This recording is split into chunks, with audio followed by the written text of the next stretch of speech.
Namaskar. Today I am going to present Sri Aurobindo as a family man. Although, strictly speaking, it is difficult to portray Sri Aurobindo as a family man, but he had a family of 3 brothers and a sister, his parents, his maternal uncle's family, and a few others.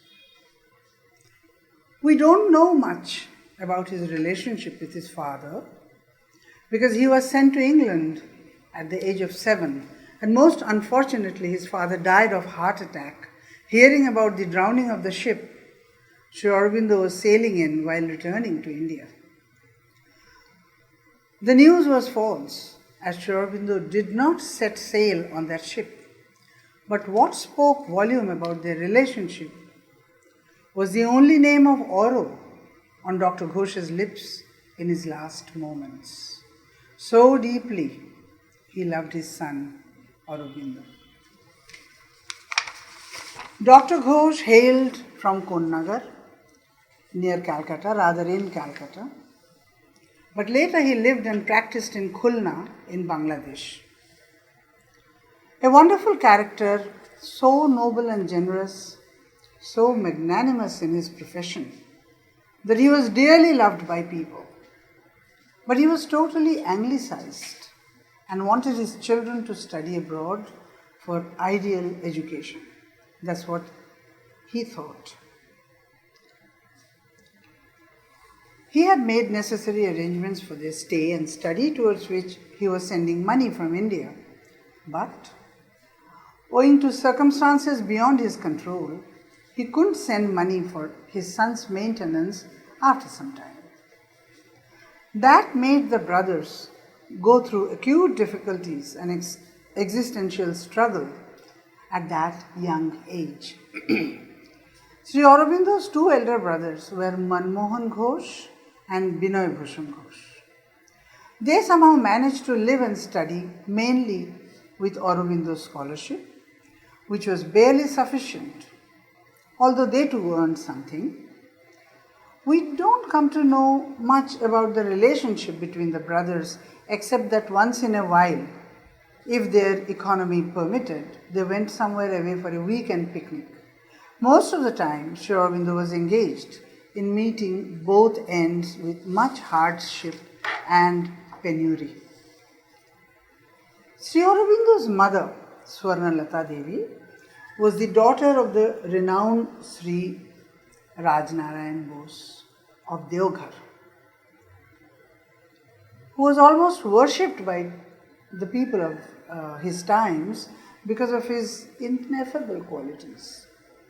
His life and teaching, his relentless effort, was to create a national spirit in India at a time when the Britishers were trying to capture the young Indian minds into making their passive slaves.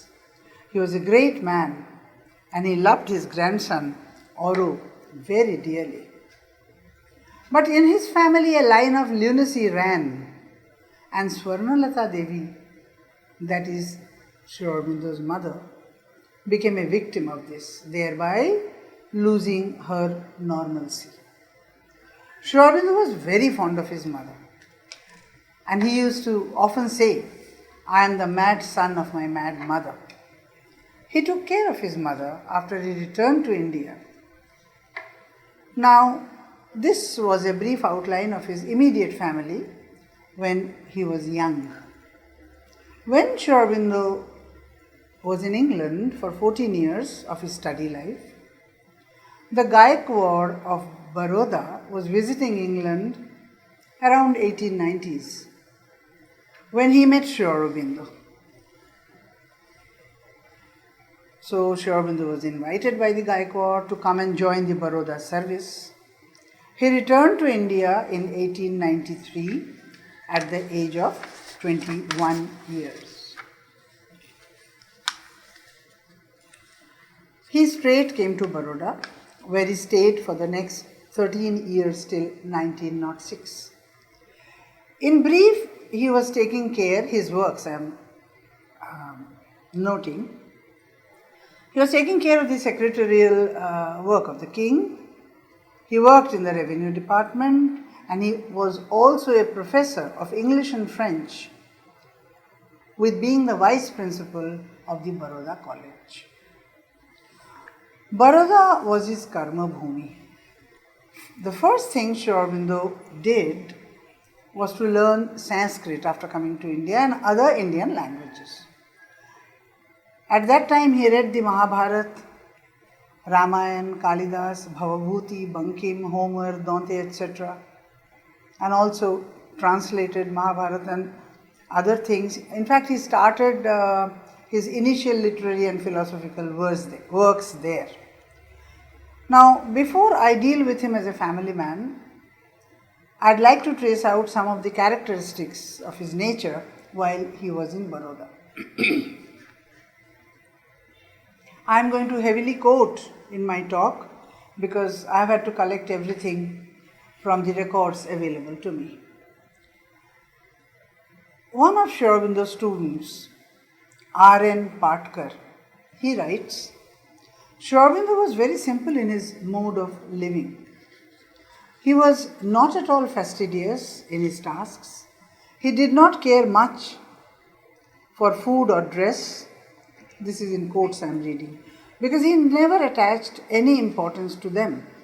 He never visited the market for his clothes. At home he dressed in plain chadar and dhoti, and outside invariably in white drill suits.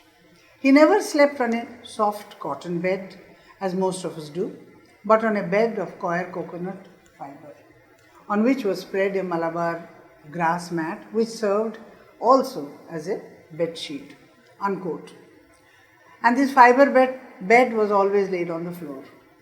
Now this shows his preparation for a yogic life that closely continued, in fact, since even when he was in England. Further, R.N. Patkar writes, I quote, another thing I observed about him was the total absence of attachment to money. He used to get the lump sum of 3 months' pay in a bag, which he emptied in a tray lying on the table, lying on his table. He never bothered to keep money in a safe box under lock and key. He did not keep an account of what he spent. One day, I casually asked him why he was keeping his money like that. He laughed and then replied, well, it is a proof that we are living in the midst of honest and good people. Unquote. So here we see a yogic practice of absolute detachment that he had to follow in his life, further life.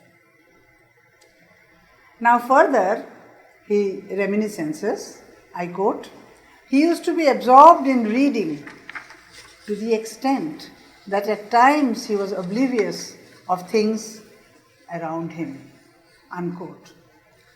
He would completely forget to eat, etc. This is from another book. In D.K. Roy's account, we read that even if the house would be on fire, he would not know. Such was his practice of total concentration. Now, he was a most wonderful teacher and a speaker, but this aspect would be covered by another speaker. Suffice it to say that he taught his students or guided his students how to think originally, a privilege that none of us had in our education system as we were born a few years around independence or most after independence, and we know very well about our own education system. I'd like to read one more comment by D.K. Roy, who was his Bengali teacher for 2 years, who lived with him for 2 long years, day in and day out. He described Sri Aurobindo as, I quote, desireless, a man of few words, balanced in his diet, self-controlled, always given to study. It was as if acquiring knowledge was his sole mission in life. Unquote. Later he writes, in quotes, Aurobindo was not a man of this earth. He is a god come down from heaven by some curse. Unquote. Aurobindo made good friendship with a few people in Baroda like Bapu Bhai Majumdar, Khase Rao Jadhav, and especially his younger brother Madhav Rao Jadhav, who he was very intimate with. He was a saintly character to his students, gentle and generous, calm and reserved, always instilling a creative energy in them. To his friends, he was a man of lofty ideals, a mysterious yet magnetic personality, benevolent, and a totally self-effaced man with unshakable peace. While talking about his early days in Baroda, let us not forget his first spiritual experience at Apollo Bandar of, in quote, a vast calm that did not leave him for months together, unquote. Then in 1894, he came to India in 1893, remember? Then in 1894, he was barely 22 years of age then, when he was in a horse carriage which was in danger of an accident. When he felt, in quotes, he writes, the vision of the Godhead surging up from within and averting the danger, unquote. What I mean to say here is that all along these years, a continuous line of yoga sadhana with varied kind of spiritual experiences persisted as an undercurrent to his external life of action. Now, before I move on to the next phase of his life, I'd like to quote from Dr. C.R. Reddy's report. Dr. Reddy succeeded Sri Aurobindo as the Vice Principal of Baroda College after Sri Aurobindo left. Dr. Reddy writes, in quotes, I had the honor of knowing him. We had a number of friends in common. Mr. A.B. Clark, the principal of the Baroda College, remarked to me, in quotes again, so you met Aurobindo Ghosh. Did you notice his eyes? There is mystic fire and light in them. They penetrate into the beyond. And he added, if Joan of Arc heard heavenly voices, Aurobindo probably sees heavenly visions. Now, Dr. C.R. Reddy says, Clark was a materialist of materialists. I've never been able to understand how that worldly but delightful person could have glimpsed the truth, then latent, about Aurobindo. Unquote. Now, after that, in 1901, Sri Aurobindo married Mrinalini Devi. She was the daughter of Bhupal Chandra Bose. She was 14 and Sri Aurobindo was 29 years of age at the time of marriage. Now, after marriage, they first went to Deoghar, then to Nainital with Sarojini. Sarojini was his sister. And finally from there to Baroda, back to Baroda. They stayed at Baroda for some time in the big palatial house of Khase Rao Jadhav, his good friend. His younger brother Barin, that is Sri Aurobindo's younger brother Barin, also had come at that time, and from his account we come to know that even through all his works, Sri Aurobindo used to spend some time in the evening, tea time, with his family. From Barin's writing, I quote, my room downstairs, nestling in the remote corner of the lawn, was the rendezvous of the family for gossip and merry talk. There used to come at noon my sister with her austere, silent face, Sri Aurobindo with his far-off detached look and absent-minded smile, and his wife Mrinalini with her timid eyes and shy, half-veiled face. Unquote. Sri Aurobindo was not fated to have a happy married life, as we understand in our terms. They could hardly live together even a good span of time in their short married life of 9 years. 9 years, by 9 years I mean 1901 to 19, not 10, because 1910 he came to Pondicherry, right? So that way I meant 9 years. Because after that he was here and she was there in Calcutta, and of course I'm going to deal with that part, but they never met after that. Now, on one hand, he had been given tremendous responsibilities in his Baroda service, and then secondly, he was all along working underhand for preparing the youth for freedom of India, along with his most important agenda, which was his personal agenda of spiritual realization in his own life. He kept contact with his wife through letters mostly, which reveal their deep love, regard and concern for each other in a very touching manner. R.R. Divakar, one of Sri Aurobindo's students, writes, I mean here, Mrinalini Devi, she was destined to suffer to marry a genius. She had rarely the privilege of living with her husband for long, though their relations were most cordial and full of affection from the beginning to the end. She was a high-souled woman of great devotion and piety, and by her dignity made suffering itself a step towards a higher life. Unquote. Just see, in 1902 itself, within less than a year of his marriage, his activities in Bengal. He sent one Jatin Banerjee to make groups in Bengal to inspire and orient them, make them physically strong by learning boxing, lathi charge, target shooting, along with studying lives of great people like Mazzini and Garibaldi, along with a deep study of the Bhagavad Gita. Every day, every evening.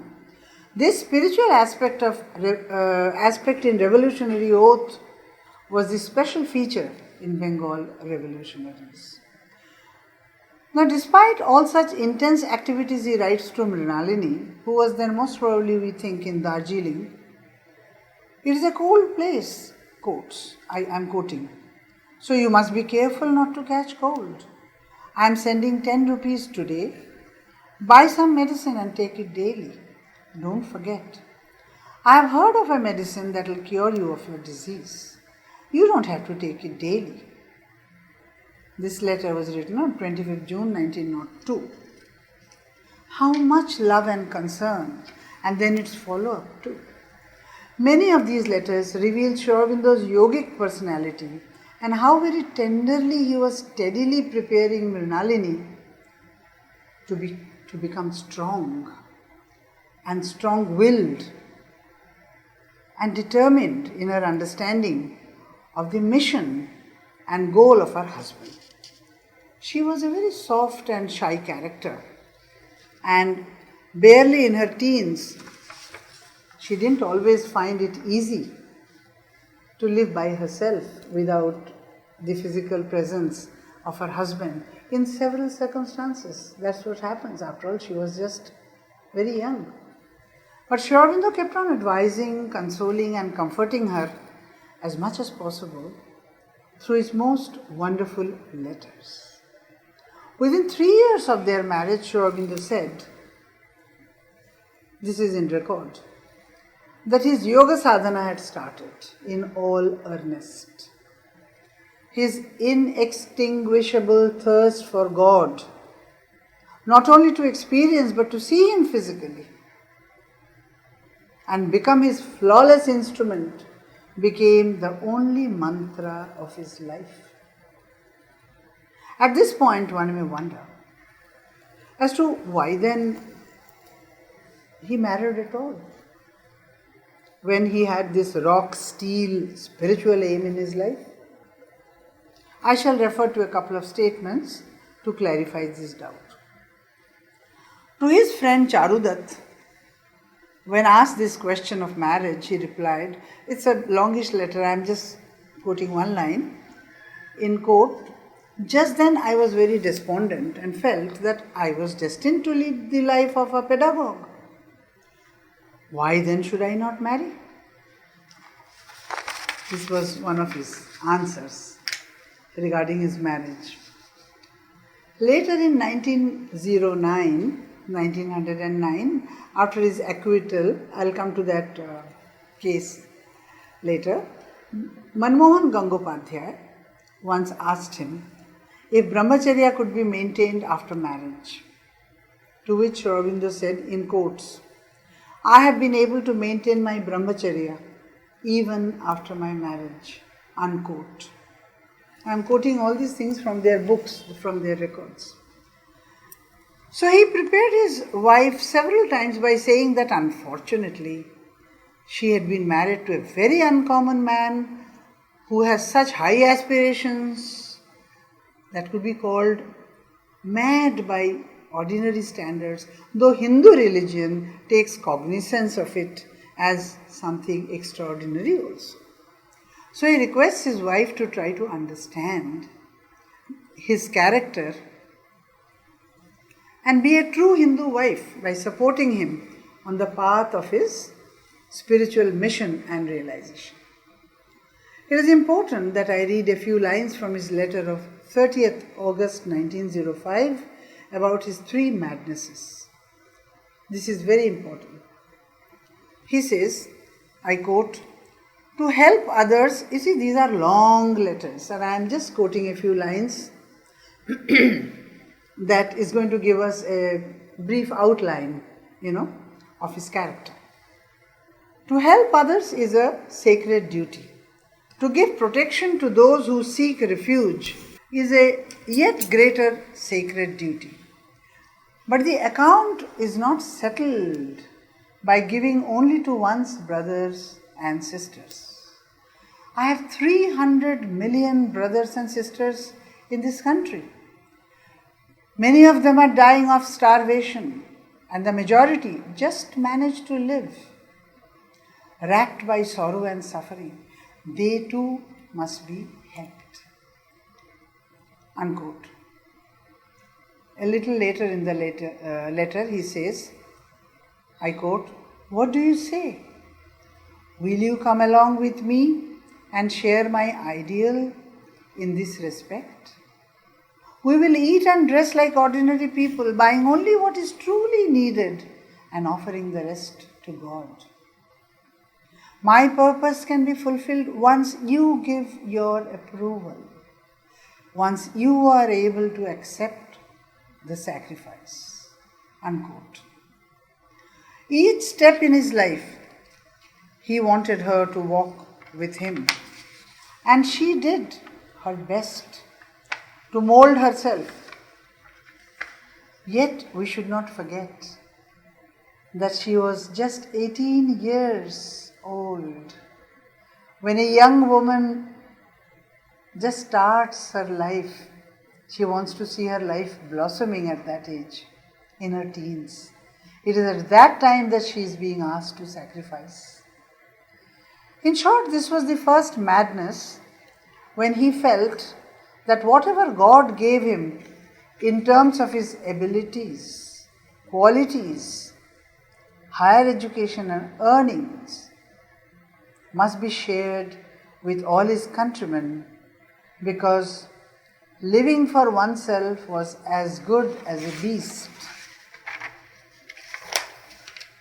His second madness is astounding, to say the least. He writes, I quote, by whatever means possible, I must see God face to face.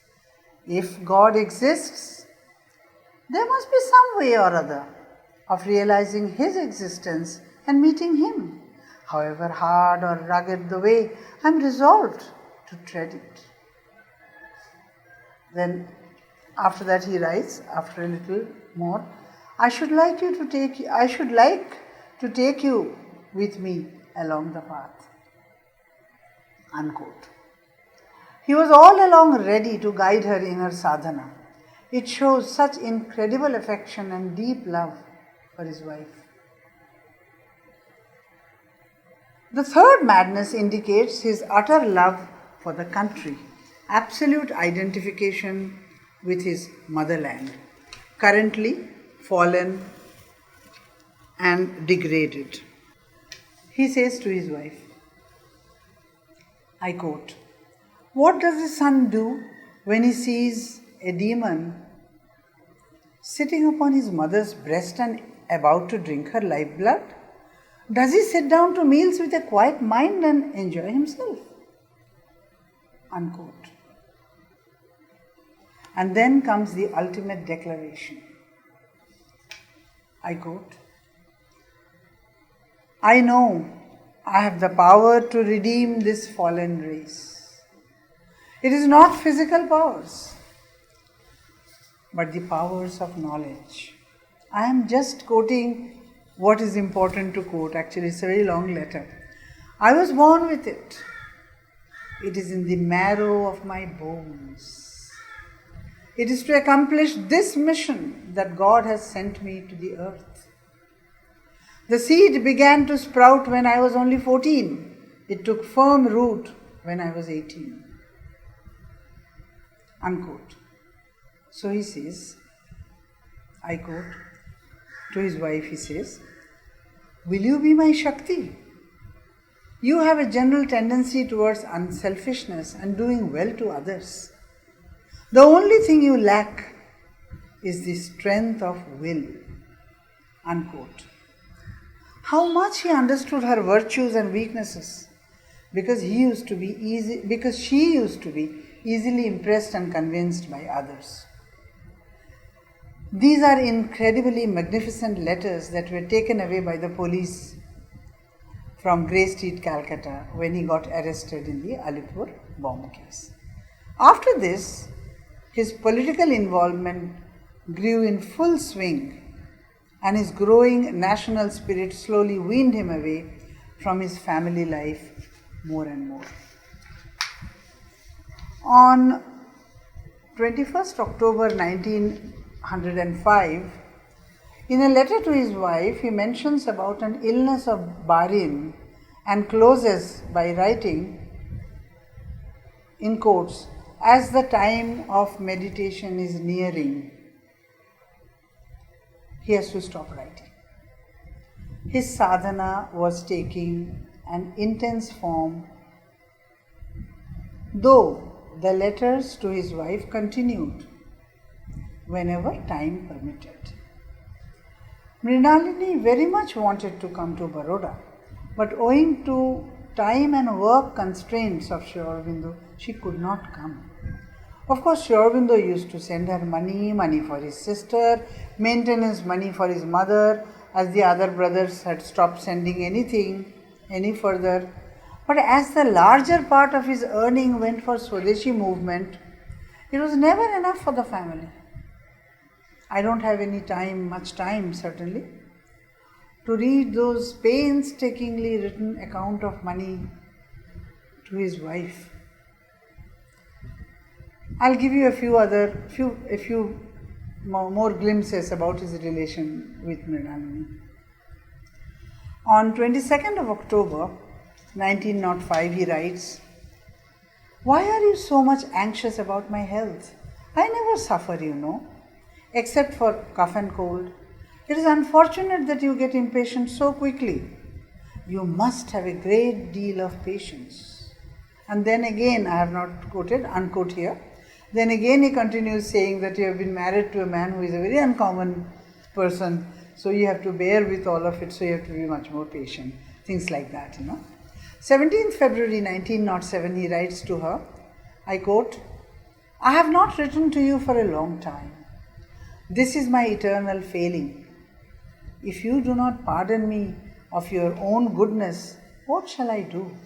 What is ingrained in one does not go out in a day. Look at the humility. He really accepts. Then again in December 1907 he writes, I quote, I do not have a minute to spare. I am in charge of the writing, in charge of the Congress work. I have to settle the Vande Mataram affair. Besides, I have my own works to do. There are pulls from every side that are enough to drive one mad. Unquote. Among all these works, he also had to solve small household problems that Mrinalini had to face back in Deoghar, complaints of misunderstandings and disharmony, as things happen in all families. I don't have time, of course, to read them. Very interesting letters are there. But their tone and language, it's so full of love, almost entreating her to understand the home situation. These letters are really very, very touching. After all, it was not easy for that young Mrinalini to live with a divine, with a divine man like him, a man of extraordinary genius, who is easy to be worshipped for a distance, but not that easy to live with. And she was also, as I was telling you, rather young, to live with her in-laws without Sri Aurobindo being there. And she used to have problems with her sister-in-law, Sarojini, and Sri Aurobindo's letters are really, really worth reading. However, so though they hardly had the privilege of living together for long, there were some sweet occasions when they were also together.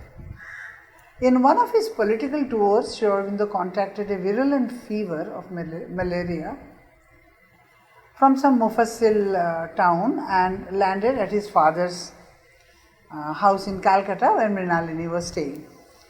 From her cousin's account, cousin was also there.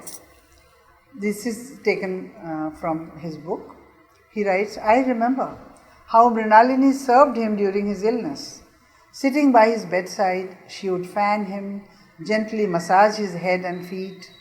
She would herself prepare his diet. At other times, when he was absorbed in writing, Mrinalini would wait till he had finished his work. She would attend to his ablutions, serve his meals or tea at the appointed time. Unquote. Further, I read, her father would procure cauliflowers and other vegetables of Sri Aurobindo's preference from special markets, and her mother herself would cook dishes for him. Sri Aurobindo would relish every bit of the various dishes. It pleased Bhupal Babu immensely to see him enjoying the meal to the last morsel, and that it was a matter of great joy to feed such people. Unquote. Poor Sri Aurobindo. Because during his long stay in Baroda, he had to deprive himself of good cooking, though he never complained about it. But we know the details from Dinendra Roy's book called Aurobindo Prasanga. Now that was one part of his life with his wife. But he had another aspect that shows how deeply he enjoyed his life with his family, of his maternal uncles and cousins in Deoghar. Because till 21 years when he was in England, he didn't know anybody from his family, except the 3 brothers were there, and that too they were not together all the time. So this is an interesting account that we came to know. When I first read these accounts for the first time, I must say it was difficult to believe that it was the same Sri Aurobindo who could enjoy a life like us the ordinary people, that's what one feels. Now he was very, very fond of his maternal uncle's family. He first went there in 1894. He came in 1893, he went there in 1894 when he was just 22. Now his mother, who I told you, she lost a bit of her head, she lived at Rohini, and Rohini was around 5 kilometers away from Deoghar. His elder uncle, Bodo Mama we call in Bengali, his name was Jogindro. His Bodo Mama was his mother's younger brother. Then his aunt, in Bengali when there are quite a few sisters in order, we call Naumashi, right? Her name was Leelavati, her husband was K.K. Mitra, and his cousins were Kumudini, Bashanti, and their brother Shukumar. And we come to know that in his Mashi's marriage in 1881, Rabindranath Thakur and Swami Vivekananda, they had attended their marriage, and they also sang songs. And their family was a real illustrious family. They were all very highly educated. They authored articles and good books and poems. They edited enlightened journals, and they did wonderful social work, at that time. Now Sri Aurobindo, this was his cousin's family, right? Sri Aurobindo had Sarojini, his younger sister, who was at that time 16. Barin, his youngest brother, was 14, and himself was 21, 22.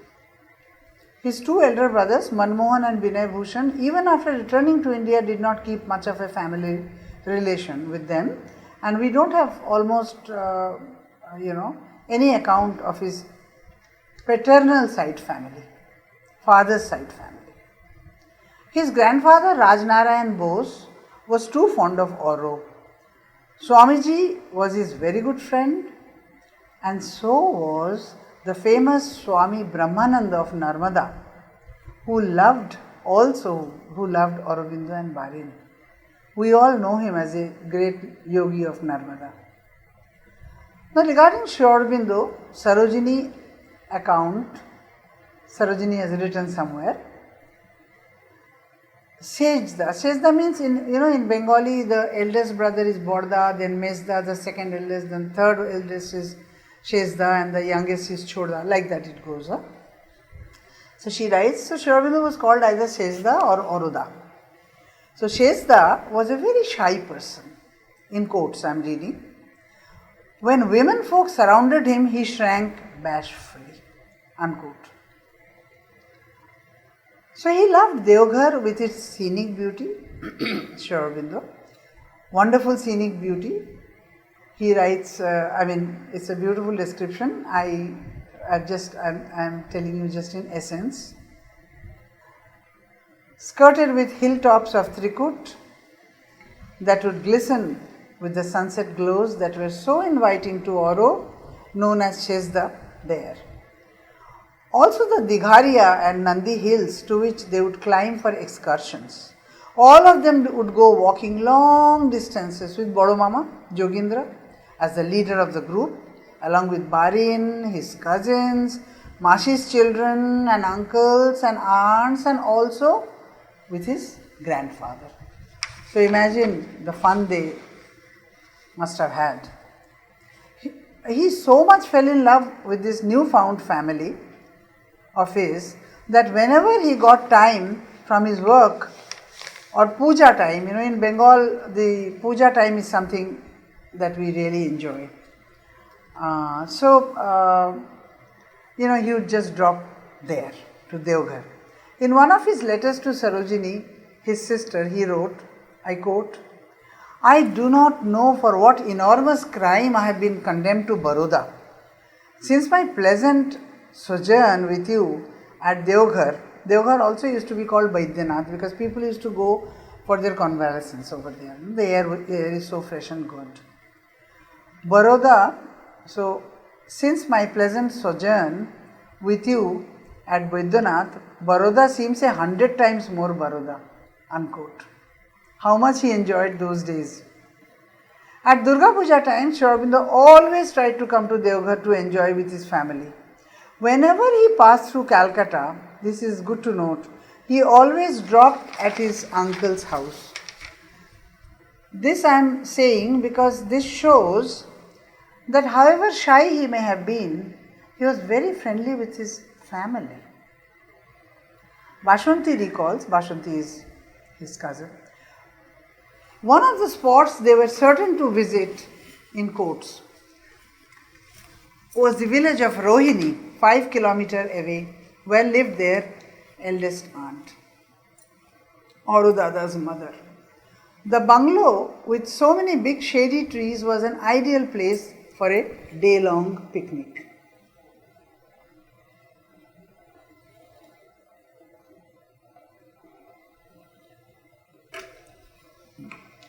Unquote. Again she writes, in quotes, we would sit around our dear Jogindra Mama, listen to stories and make fun. Aurudada was very fond of him. He used to call him the prophet of Isabgol. You know what Isabgol is, isn't it? It's that Ayurvedic herb which you take for digestion and all. Isabgol, as that was his invariable prescription for all types of stomach trouble.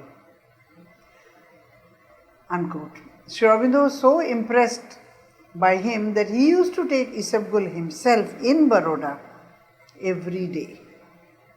Basanti also remembers that Aurudada used to arrive there with 2 or 3 trunks.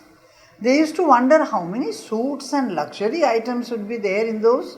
After all, he was working with the Maharaja of Baroda. But after opening the trunk, it was such a dismay to see just a few simple clothes and rest all books. So she writes, we all wanted to chat and eat and enjoy and have fun, and Aurudada will read books.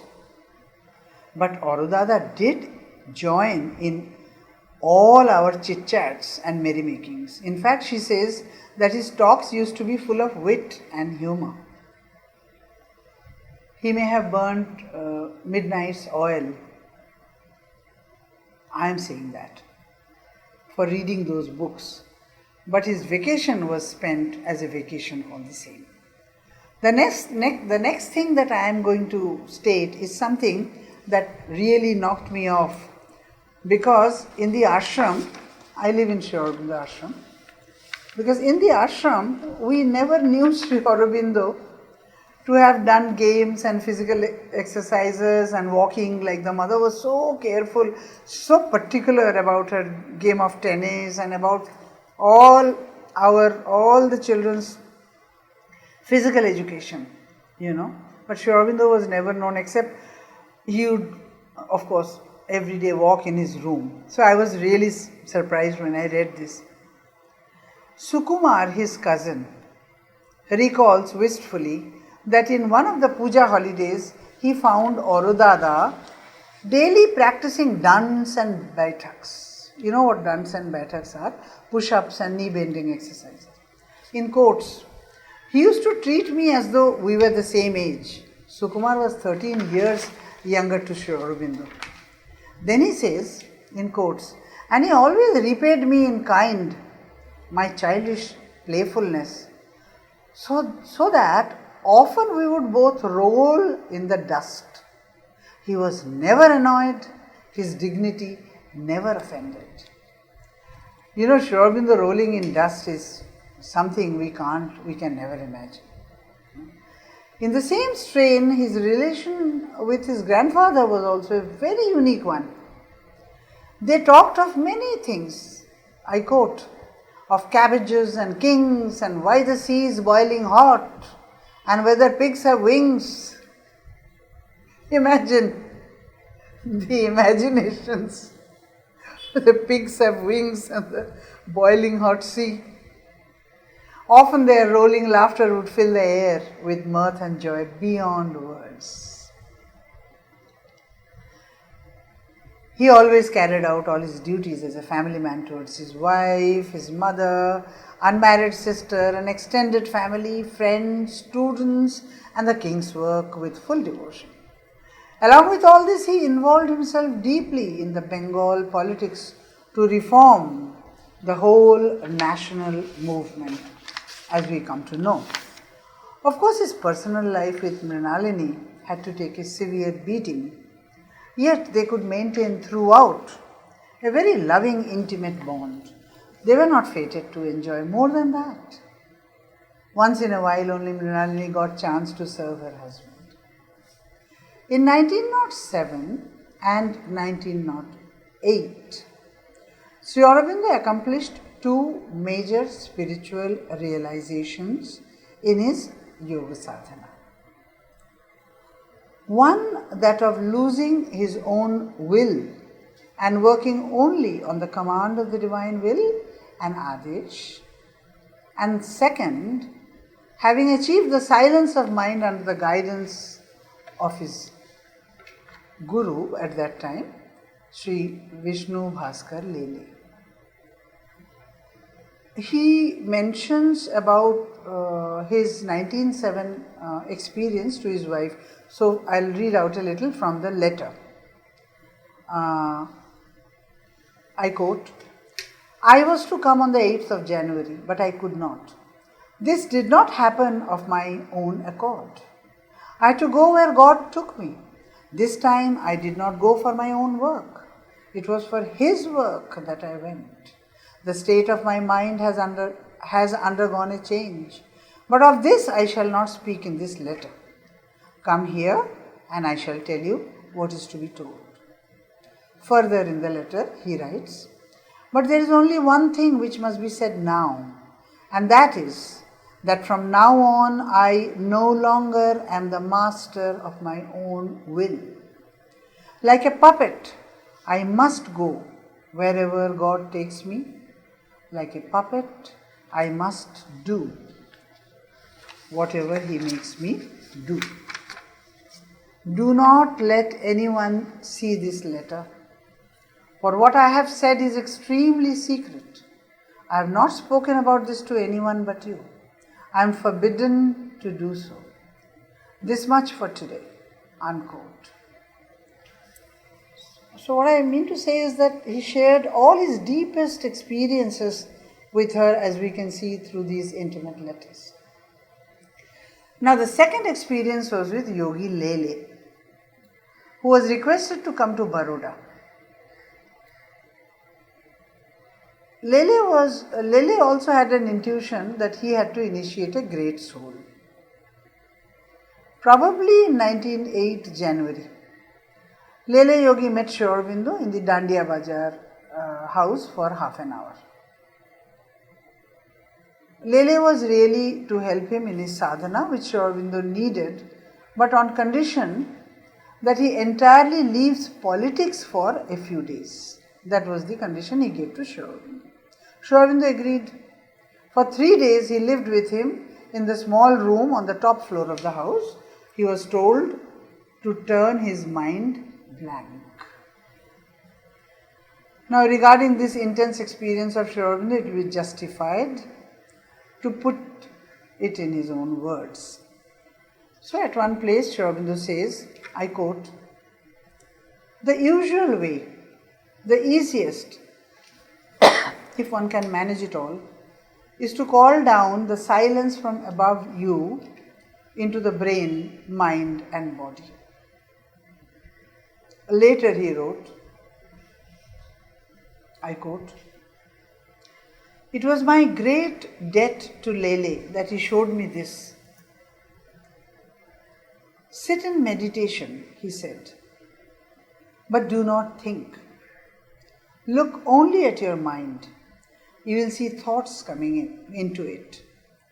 Before they can enter, throw these away from your mind till your mind is capable of entire silence." Unquote. I had never heard before thoughts coming visible into the mind from outside. This is Sri Aurobindo in quotes. But I did not think either of questioning the truth or the possibility. I simply sat down and did it. In a moment, my mind became silent as mindless air on a high mountain summit. And then I saw one thought and then another coming in a concrete way from outside. I flung them away before they could enter and take hold of the brain. And in 3 days, I was free. From that moment, in principle, the mental being in me became a free intelligence, a universal mind, not limited to the narrow circle of personal thought as a laborer in a thought factory, but a receiver of knowledge from all the 100 realms of being and free to choose what it willed in this vast sight empire and thought empire. Unquote. After this, he left Baroda soon. He had actually left Baroda in 1906 to join the Calcutta College. But he had come here for this particular learning. So he left Baroda soon and went to Bombay, where his spiritual experiences became more vast and deep. The vacant condition of the mind gave space for the silent Brahman consciousness. His status as a family man, or even as any of us as an ordinary person, had receded behind. He had taken a leap into the war path of a yogi in his inner life and a revolutionary in his outer life. From the known records that we get, of course, he was in contact with Mrinalini and others through letters and news, but his involvement thinned down considerably. In Bombay, he said, I quote, "When I was in Bombay, from the balcony of the friend's house, I saw the whole busy movement of Bombay as a picture in a cinema show, all unreal and shadowy. Ever since, I have maintained that poise of mind, never lost it even in the midst of difficulties." Unquote. After that one day, when Sri Aurobindo was living in the Grey Street with his wife, one early morning, the police came to arrest him in the Alipur bomb case. The sergeant had a pistol in his hand and carried out his business of taking Sri Aurobindo away, tied by a rope in his waist, mercilessly waking an innocent man from his sleep on just a rug spread on the floor. Seeing that, the police said, I quote, "Are you, Mr. Ghosh, an educated person like you, sleeping on such a bed and leading such a dirty life? It is most shameful." Sri Aurobindo retorted, in quotes, "What is shameful to you is a thing of honor for us. For the Hindus, such a life is a symbol of renunciation as well as an ideal." Unquote. They also took away the letters written by Sri Aurobindo to Mrinalini Devi. This incident made an indelible mark on Mrinalini Devi. After this grim incident, her life almost took to depression. She once told her cousin about her state of mind. I quote, "I could not call even God."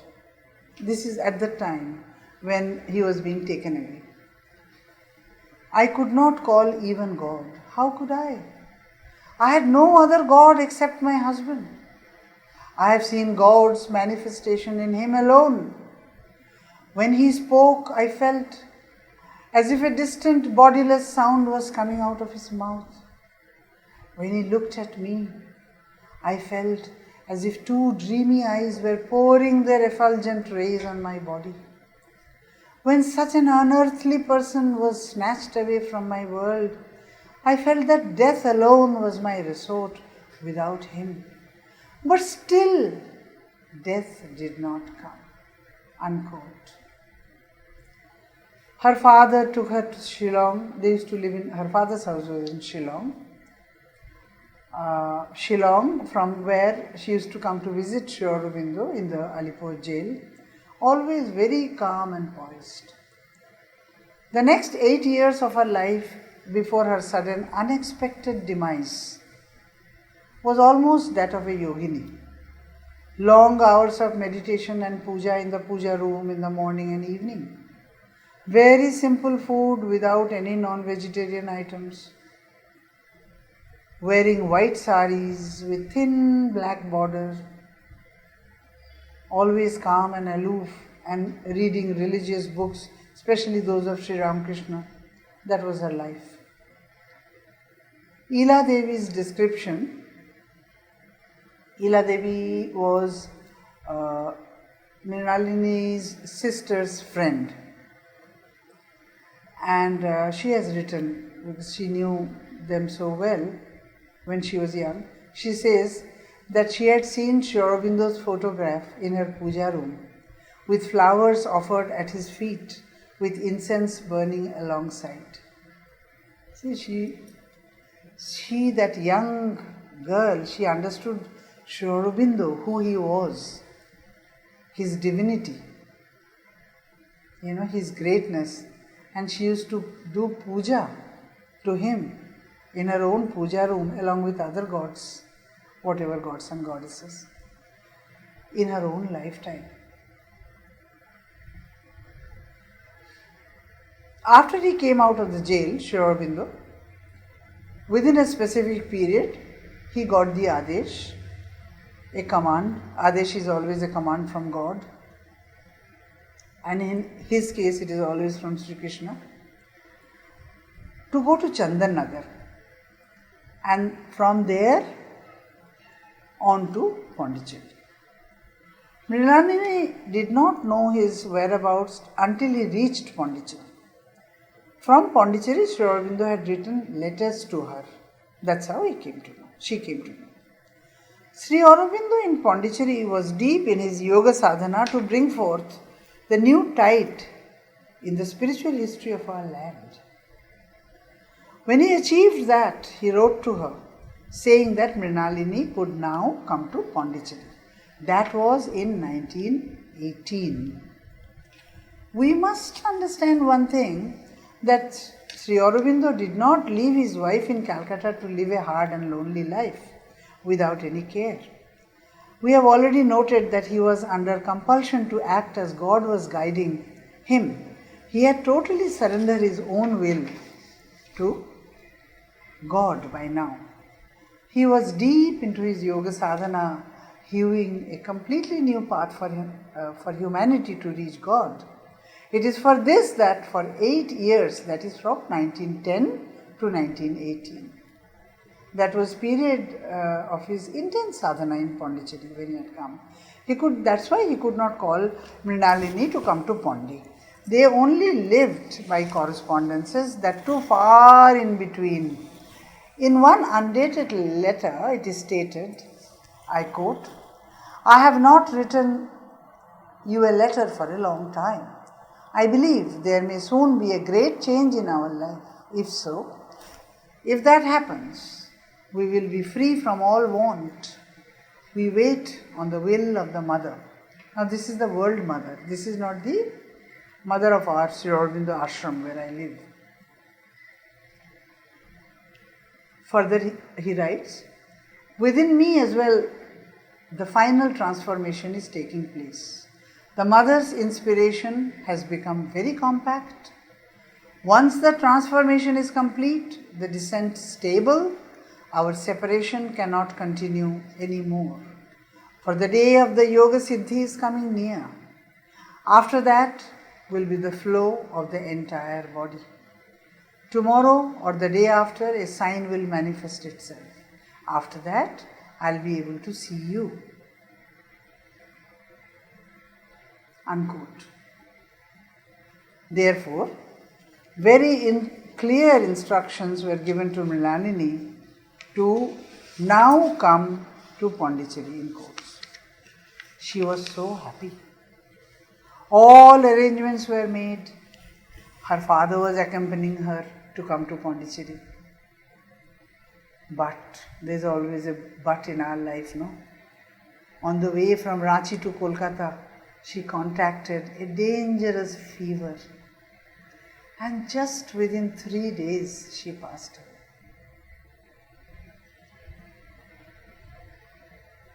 We understand that when Sri Aurobindo was given this news, he had 2 drops of tears rolling down his eyes. Mrinalini's, I always get mixed up, cousin, Shorin, was at that time with Sri Aurobindo in Pondicherry. He wrote to Mrinalini's mother, I quote from the letter, "Today I saw in the eyes of your stone-hearted son-in-law, today I saw tears in the eyes of your stone-hearted son-in-law. With the telegram on one hand, he sat still and tears were in his eyes." Unquote. Sri Aurobindo also told him, that is to Shorin, that Mrinalini's soul had come to him soon after her death. And a photo of Mrinalini Devi that was on the mantelpiece in Sri Aurobindo's room is said to have fallen down. I'll conclude with a very touching letter of his to his father-in-law that Sri Aurobindo wrote after her passing. My dear father-in-law, in quotes, I have not written to you with regard to the fatal event in both our lives. Words are useless in face of the feelings it has caused.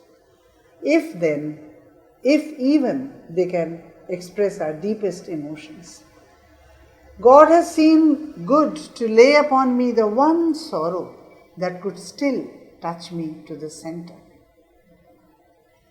Further, he writes, I quote, the physical tie between us is, as you say, severed. But the tie of affection subsists for me.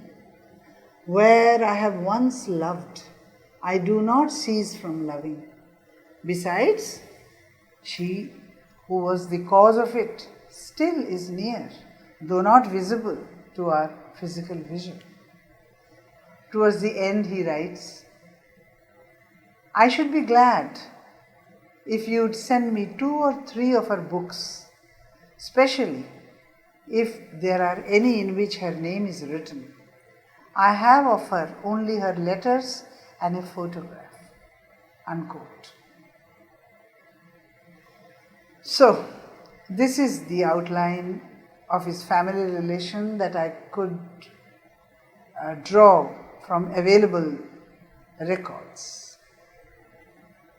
What we have seen is that in him ran parallelly, at all times, a deep humanness and a profound divinity.